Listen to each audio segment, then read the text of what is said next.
Howdy, and welcome back to Celebrating Vintage Model Kits. Today we're going to look at a 1955 frog kit of the Hawker Hunter Swept Wing Jet Fighter. This is kit number 320P, and it's in a 1/72nd scale. This is one of the earlier frog issued plastic kits, not the first, as we've seen in one of the previous videos where we talked about some of the very first kits. This is when they really got going in making a series of plastic kits. And they really bring home the point of this being plastic, and specifically polystyrene plastic, as a big step up from the acetate plastics that have been used for some of these early kits to begin with. So the Hawker Hunter is one of the classic jet fighters. I think this might be considered a second generation jet, with the first generation being like the Meteor, the Vampire, the 262. This is a 50s era aircraft, and really set the standard for about as good as you could get with a jet fighter without going supersonic. So the Hunter originated from a 1946 specification from the RAF, looking for improvements on that first group of jets. Sidney Cam had been working on a swept wing version of one of the failed prototypes that they had around that time, and developed it into ultimately the Hawker Hunter.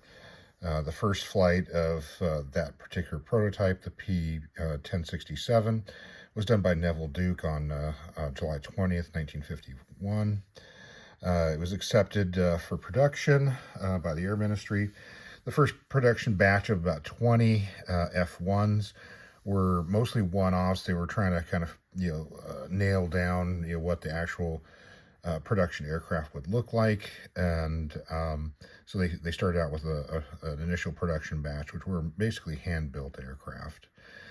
They ended up having a lot of problems with the F1, or the F Mark 1, and it was quickly taken over by other series production. But let's look at the kit a little bit, and we'll talk a little bit more about the aircraft and the specifics of this one that's being boxed here. So Frog, you got your Frog logo here, 72nd scale series, authentic scale models, and molded in high impact polystyrene. All parts interlocking, no shaping or sanding. This is in reference to the fact that there were still a lot of wood kits being produced at this time. Instructions and plans, colored decals, and you actually got a tube of special polystyrene cement, which was a big deal because polystyrene was just now coming to market. So finding glue that would work on polystyrene was probably a little bit of a challenge. So the fact that they included some of that made their kits buildable. They also mentioned a clear plastic stand, and that it's modeled from official plans. So we'll look at the side here. You've got references to some additional kits that they made. Kind of an interesting one, the Westland S55. It's being made by Revell around at the same time. Complete range of models, instructions and drawings. Again, high impact polystyrene. On the other side, some more information, similar as the other side. A little more specifics, including the stand, with a name transfer to put on the stand. On this end here, you've got, again, the Frog logo, information about Frog,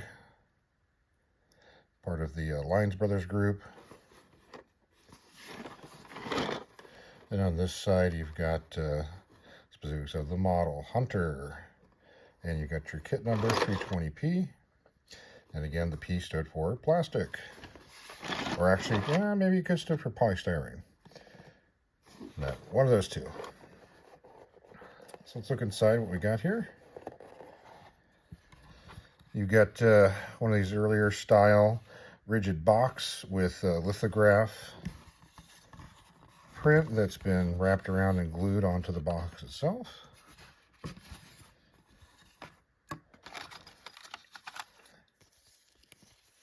And here we've got our instructions. A little faded on this one side, but overall still in pretty good shape. Again, large Frog logo.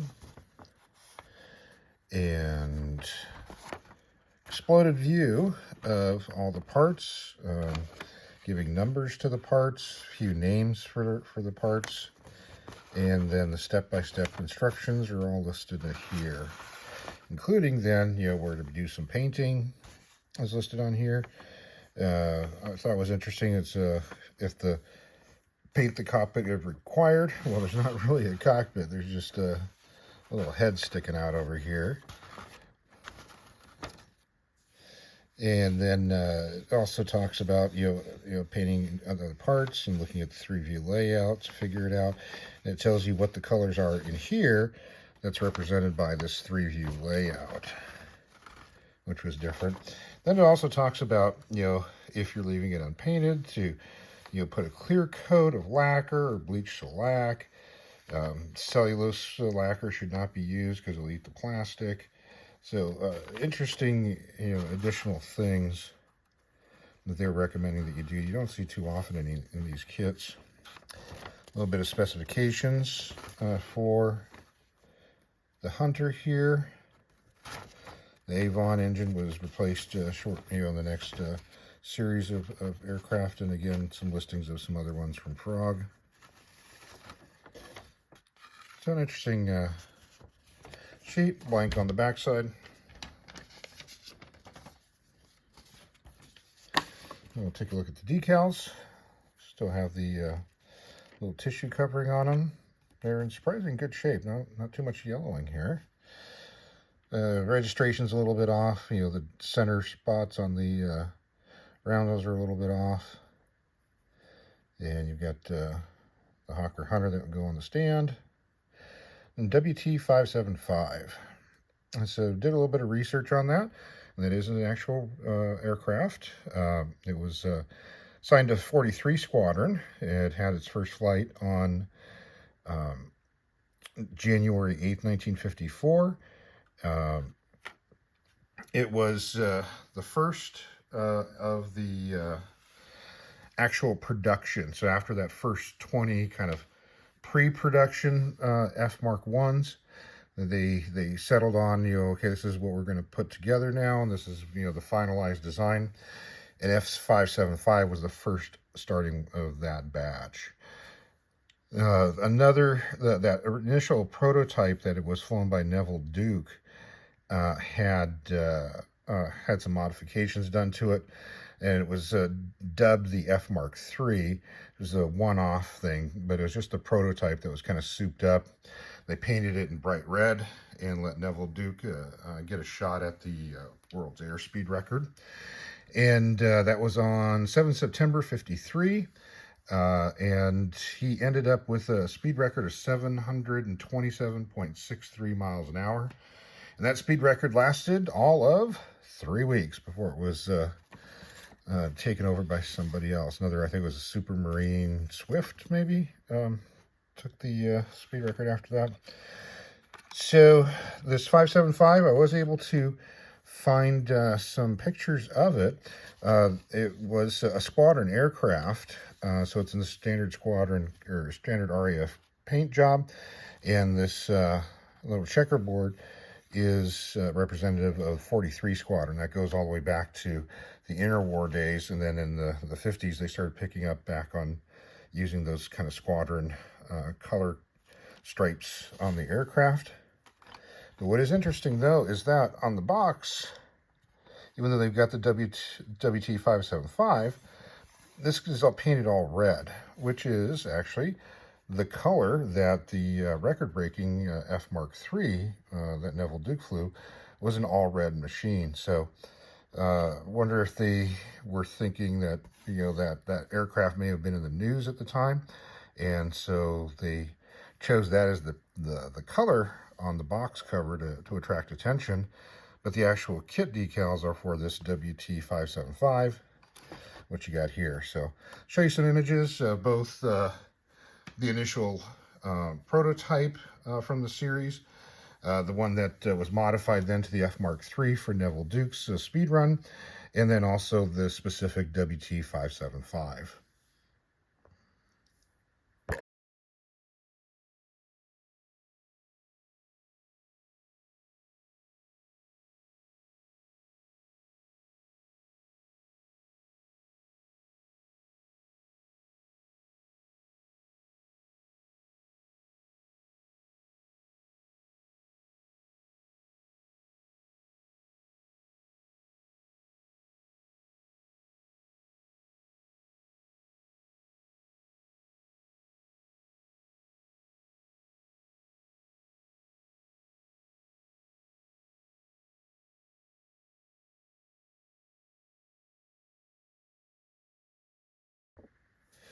So 575 ended up getting delivered to the squadron July 5th of 54, and it was struck off charge in April of 1958 and was assigned to number 5 maintenance unit as a training aircraft for fitters to be able to work on fixing aircraft, so it was no longer being flown. It was just a training body. So let's see what else we got inside here. Got a pack by number 8 slip on here. And let's take a look at our fuselage pieces. So you've got, as mentioned earlier, no cockpit. You just got a solid area with just a head sticking out, a little bit of a seat, and raised panel lines throughout. Very large rivets, as you can see on there.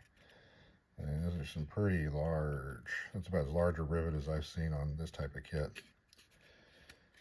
You do have a little bit of flash, it looks like, on the edge there. The fit, it's actually pretty tight. It's probably, right when it came, right when the molds were new, so haven't aged a lot, but it is a pretty tight fit. You've got some bare areas for where decals would go. You got a little bit of additional detail, like there's where the gun ports are, just these little triangle stubs. But very, very simplistic. But hey, better than carving a hunk of wood, that's for sure. Now, this is a speed brake that was added after that first 20 production or pre-production ones. Got that. And take a look here. We got your wings. Wings are solid pieces. Again, raised panel lines and giant rivets. But you don't have to put two pieces together. You don't have a seam to have to deal with.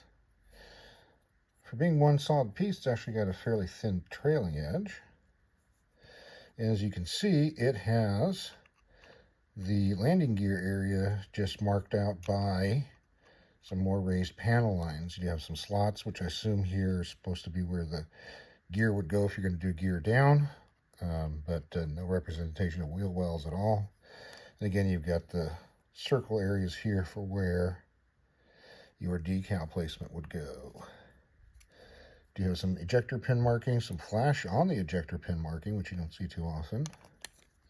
Oh, I did notice a sinkhole on the rear of the fuselage part.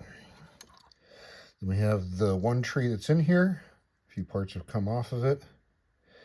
You get your landing gear, which is represented by one entire piece, including the gear doors, the wheel, and the strut. You've got your other gear doors, which have quite a bit of flash around them. Your nose wheel, again, represented by one entire piece, wheel, doors, and strut. And then you've got the drop tanks.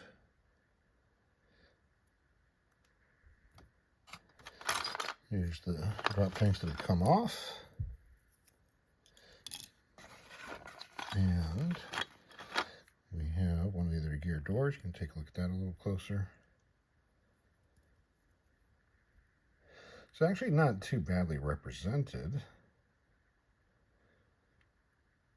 And at least they give you some spokes in there. And then here are the tail planes. Again, one solid piece, heavy rivet detail, and raised panel lines. Then we've got the frog stand, two-piece stand, the frog logo molded in there, and then that decal would go right in this place. That would assemble there and then slot into the bottom of the fuselage. Something I wish more companies would still produce is stands. And finally, we've got the canopy. And the canopy is not too bad. It's got raised lines to represent the framing. fairly thick, but not too terribly bad. You can actually see through it, and there's not giant ejector pin marks right in the middle of it either. A little bit of flash, but yeah, not too bad. Here is the tube of glue. This is dried up and kind of shrunk. That's the polystyrene glue that would come with one of these kits. You just poke a pin through there or snip off the end and use that to assemble your kit. And then here was something I found really interesting. This is a lead weight. So since this is a tricycle landing gear, a lot of kits, people have to load up the nose somehow, and this comes pre-designed to put this lead weight inside the nose so it's not a tail dragger. I thought that was pretty neat. I think more kits need to do this kind of thing. And really unique. I don't think I've ever seen this in any other kit. So pretty cool. So that's all you got. Not a whole lot to this kit, as with a lot of these 50s jobs. So Frog reissued this a few times. 62 under the Triang label. 64, it's just basically kind of reissued the same one again, similar box art. 65, they did a special one with under the attacker's name. It came with a little booklet, really dramatic box art for that kit. And then there was one for Rovex, which I think was some kind of a store in the UK. So it was a special boxing for them. That was in 68.